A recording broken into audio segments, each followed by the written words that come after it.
You are listening to the War on the Rocks podcast on strategy, defense, and foreign affairs. My name is Ryan Evans. I'm the founder of War on the Rocks. In this episode, I sat down with General Michael Claesson, who is the Chief of Defense Staff of Sweden, a post that he took last fall. Hope you enjoy the conversation. I sure did.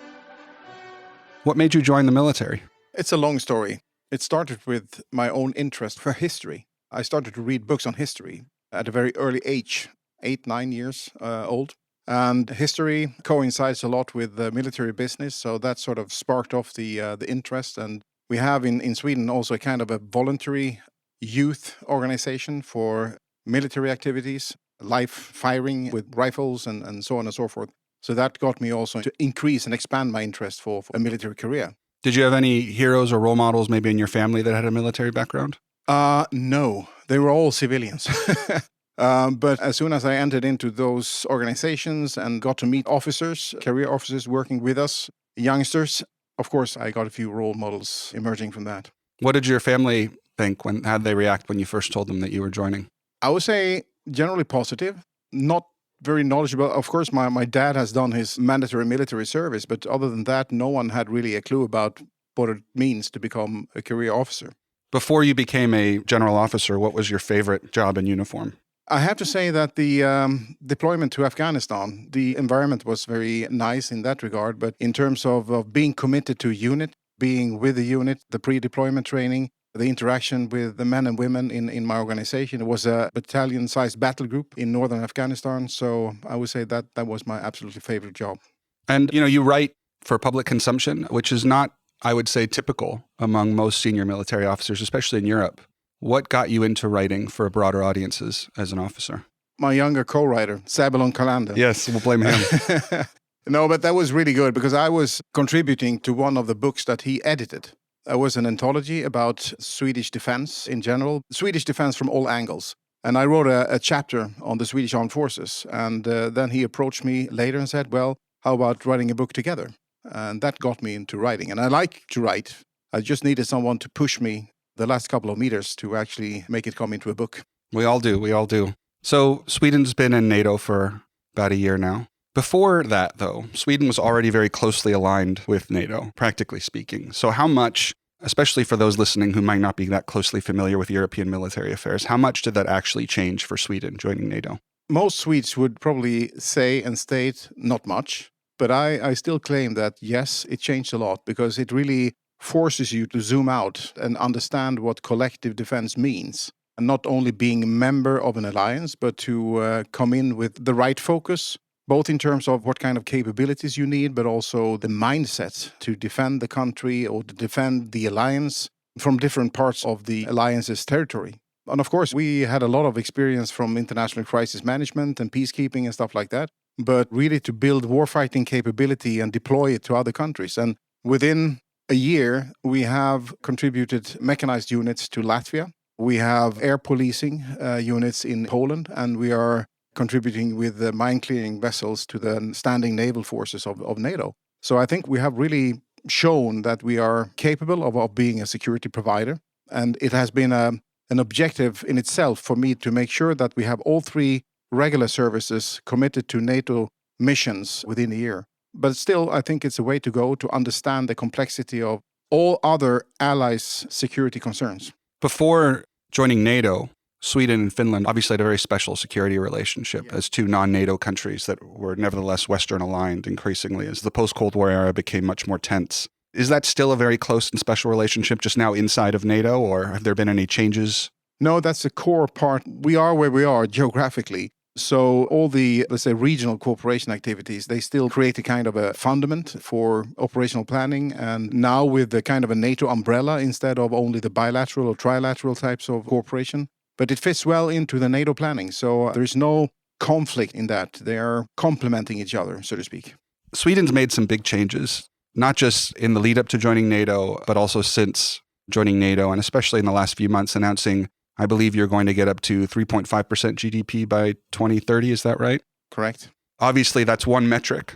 Tell us more about what's happening in terms of expansion of the armed forces. You mentioned consolidation earlier, major acquisitions programs. Would love to hear what Sweden's doing to get ready for this next era. One thing that probably helped motivate this is when Secretary Hegseth came to Munich and said that the United States will no longer serve as the conventional backstop, which I imagine got quite a lot of attention in European capitals. Let me put it like this. In the coming couple of years, depending on the security situation in general, I will put a lot of effort on consolidating the warfighting capabilities of the Swedish Armed Forces, basically with the existing organization as a fundament. What does it mean? It means, of course, like in so many other cases, to make the organization more robust, increase sustainability by building stocks, simply. If we haven't learned that earlier, we have learned it again through observing what is happening in Ukraine. With 20-25% combat losses over time, we need to build reserves.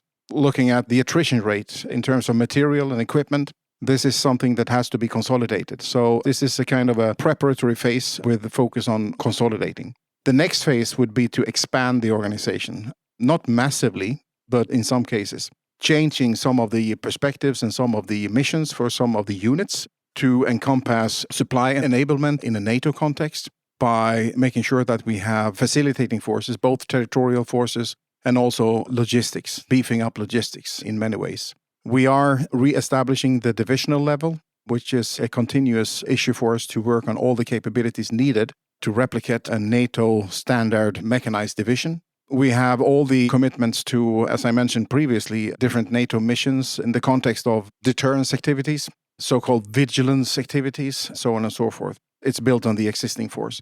We have quite a lot to do with the increase of the naval forces. We are buying 4 new corvettes, basically for the role of air defense, medium-range air defense, which is to be built into the NATO integrated air missile defense system. We have to eventually make quite a few dramatic strategic decisions on where to go on the next generation fighters, fighter jets. Next generation also in terms of how we integrate new technology and where we are supposed to go on autonomous systems. Let's talk a bit about that, because Sweden has quite an advanced defense industry. It just hasn't been asked to build at scale, great scale. I've actually been a critic of NATO enlargement, expansion, however you want to describe it, in the past, to countries that don't bring a lot militarily to the table, whereas I think Sweden actually does bring quite a lot. It's a rich country that has a very advanced defense industry and some high-level capabilities, especially when it comes to air power. We've seen this move towards autonomy and everything from FPV drones on the front line to higher-level long-range systems. And we'll talk about Ukraine more specifically in a moment, but how are you asking industry in Sweden to adapt to this new era? We're doing it through experimentation, asking them to build and contribute with demonstrators that builds up to support, at the end of the day, my decision-making, making it possible for me to give my military advice to the government on where to go on the next generation fighter jet capability, the next generation subsurface capability, the next generation land forces, and so on and so forth. So we're in a constant dialogue with the defense industry, both the Sweden-based, but also international companies, to work on innovative projects to see what kind of new features that could be integrated into existing capabilities, but also those more disruptive and groundbreaking types of technologies that we need to integrate in the next generation of the Swedish Armed Forces. The Trump administration announced the F-47, which may be the last manned fighter aircraft that we produce, at least the highly sophisticated, new generation. What is your thinking about manned versus unmanned in terms of these larger, exquisite systems into the future in the 6th generation? Of course, it's difficult to make any absolutely clear statements on that, but basically, I do support the idea that the next generation would probably have to be, at some extent, manned, but then complemented through swarming technologies, loyal wingmen, integration of autonomous systems to that manned platform, if you wish. And that doesn't go only for the air component, but also as well land and maritime. I think this is probably the way we'll have to go. But at the same time, I do not exclude fully unmanned type of system. When you were moving towards this much higher technology force in the future, Ukraine's interesting in that it's sort of an example of how the future is here. It's just unevenly distributed. And we see that along the front in Ukraine, where it's almost World War I style trench warfare combined with these autonomous systems. When you're asking for a force to be very adept at these higher technology systems, how does that fit with Sweden's model of mobilization, conscription, recruitment? That's going to be one of my biggest challenges, because how do you storage a digitalized unit? Obviously in a different way than we used to do.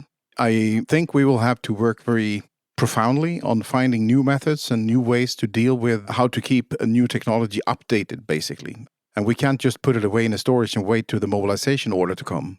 So this have to be built on systems with representing open architecture, robust solutions, which is actually one of the most important expertises of the Swedish Armed Forces and Swedish defense industry. Because we have had since ages a mobilization type of armed force where we still have conscripts working on very complex systems. So making them robust, making them easy to handle and also easy to update will of course have to be implemented in also the next generation of Swedish Armed Forces. What about training? For people that are going to serve, they need to be adept in these higher technology systems, which take longer to learn and become expert at, of course. I think that the existing system could be relatively easily adapted to that because the system is built around the possibility to update by calling in people for refresher training. Not only big live exercises and stuff like that, but also to be updated on equipment. Together with that, of course, to update whatever type of digitalized command and control system, etc. I don't see that necessarily as a problem. And I also think that we are underusing modern technology to reach out to our soldiers and the possibility to actually train and educate through basically internet-based types of solutions. I totally agree. It's been interesting to learn about how different countries in Europe especially are learning intentionally from what's been going on in Ukraine. Some countries have battlefield observer programs that are secret but leaked to the media, but I want to ask you to comment on those other countries. How is Sweden learning deliberately from what's happening in Ukraine and then incorporating those lessons in its own force generation process? We are learning a lot and we are learning fast. I'm not really happy about our ability still to connect the dots. We have to be much more coherent and much more deliberate in taking the knowledge we have, the knowledge we get from different sources, into the requirement side of the house in a much more coherent and comprehensive way. And I think that's probably not unique for Sweden, but to just collect a lot of data, a lot of information without being able to process it into something useful, both for the update of existing capabilities and systems, but also to build a fundament for putting up relevant requirements for new systems. What have we seen in terms of, you could speak about changing Russian maritime behavior? Obviously, this is a very important issue to Sweden because of geography and its own security. We've seen all this stuff about pipelines and telecom links, and I still don't know if we know the full stories about all these things. But beyond these specific issues, just general concepts of operation, methods of operation, what have we seen change from Russia in the last few years in these maritime passages close to Sweden? We have seen a kind of a posturing. I mean, basically, I would say if you refer to the Baltic Sea, it's still a kind of a business as usual type of scenario. We have around 4,000 ship movements per 24 hours going in and out of the Baltic Sea. 50% of the Russian merchant shipping is going in and out of the Baltic Sea. Thus, a big chunk of, let's say, their economic interests is going in and out of the Baltic Sea. For obvious reasons, I guess that Sweden and Finland's NATO membership was the mother of all unforeseen consequences for Mr. Putin when that occurred. So obviously it's quite frustrating for the Russians to see the Baltic Sea not turning into a kind of a Mare Nostrum. It's not really what's happening. I mean, the international waters are big enough to allow for a coexistence, if you wish. But of course, it's more sensitive. Yeah, but now Russia's surrounded on all sides there by NATO, ISR, and forces whenever it goes in. Yes, that's basically the truth. And I would assume that we will see some changes in terms of posturing, especially if there is a ceasefire, if there is a peace agreement in Ukraine, and they have the possibility to redistribute their forces. Do you think Sweden has a role to play in a peace agreement?